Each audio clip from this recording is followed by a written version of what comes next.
Samantala, napag-alaman pong pag-aari ng Napocor ang SUV na pinagtaguan ng isang Amerikano ng kilo-kilong shabu sa Makati. Paliwanag ng Napocor, hiniram ng dating Chief of Staff ni Congressman Mikey Arroyo ang sasakyan. Narito ang report ni Lia Manialac del Castillo.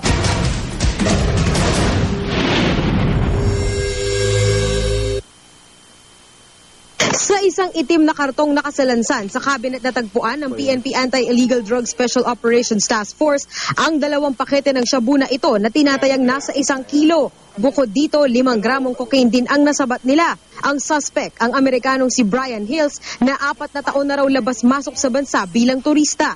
Pero bukod sa naunang 1 kilong shabu, nadiskubre ng mga pulis ang 10 kilo ng shabu nang buksan nila ang itim na lalagyang ito na nakatago sa likod ng nakaparadang Pajero sa kondo ni Hills sa Makati. Ang kabuuang halaga ng nasabat na droga mula kay Hills nasa 50 million pesos. Pero ang talagang ikinagulat ng mga otoridad ay nang makita ang pula ang plaka ng Pajero. Ibig sabihin, pag-aari ito ng gobyerno. Sumailalim si Hills sa inquest proceedings sa DOJ para sa reklamong illegal possession of dangerous drugs.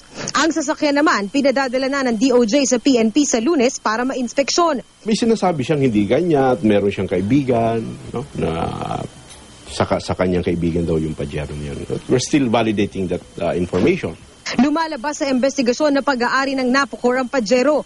Pinahiram daw nila ito sa isang attorney Antonio Almeda na dating Chief of Staff ni Congressman Mikey Arroyo nang chairman pa siya ng Energy Committee sa Kamara noong taong 2008. Inutusan daw kasi noon si Almeda na magsagawa ng ocular inspection sa mga hindi na ginagamit na power plant sa Luzon at Visayas.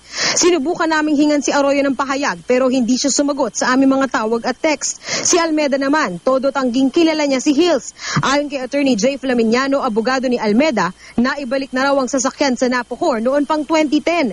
Pero aminado si Almeda na wala siyang hawak na dokumentong magpapatunay na natanggap ng Napocor ang sasakyan. We're just waiting for the formal reply from the Napocor. Magpapatawag tayo ng mga kinauukulan kung sino man yun. Si Hills naman, tumanggi ng magkomento sa lahat ng tanong ng media. Para sa unang balita, Lia Manialac del Castillo reporting.